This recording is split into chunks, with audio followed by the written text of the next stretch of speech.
একবিংশ শতাব্দীর প্রতিদিনই নতুন নতুন প্রযুক্তির আবির্ভাব ঘটছে। প্রযুক্তির এই বিপ্লবের সাথে তাল মিলিয়ে চলতে ভারত এবার একটি যুগান্তকারী উদ্ভাবন নিয়ে এসেছে। দেশের প্রথম সৌরশক্তি চালিত গাড়ি ইভা, যা সম্পূর্ণ ভারতীয় প্রযুক্তিতে তৈরি।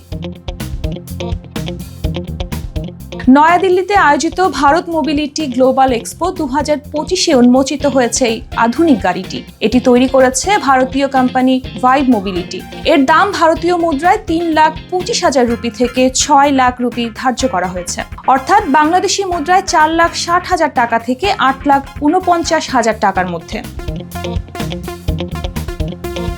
ইভা 3টি মডেলে পাওয়া যাবে, নোভা, স্টেলা এবং ভেগা। এই গাড়ির সৌর প্যানেলের মাধ্যমে শক্তি উৎপন্ন হয়, যা একবার পূর্ণ চার্জে এসি চালানো অবস্থায় 250 কিলোমিটার পর্যন্ত চলতে সক্ষম। আর যদি সূর্যের আলো কম থাকে তবে ব্যাকআপ ব্যাটারি চালু হবে, যা আরও 10 থেকে 12 কিলোমিটার চলতে সাহায্য করবে।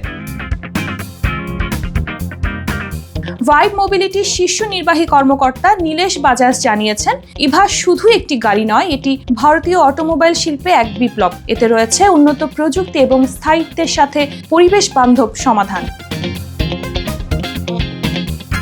ভাইব মোবিলিটির টেকনিক্যাল কর্মকর্তা সৌরভ মেহতা বলেন, সোলার প্যানেলের সাথে ইলেকট্রনিক মোটর সংযুক্তির প্রযুক্তি তৈরি করতে আমাদের কয়েক বছর সময় লেগে গেছে, তবে এখন ইভা সম্পূর্ণ প্রস্তুত। ব্যাকআপ ব্যাটারি ও সোলার প্যানেলের সংযোগে গাড়িটি শহরের পরিবহন ব্যবস্থাকে আরও উন্নত করবে।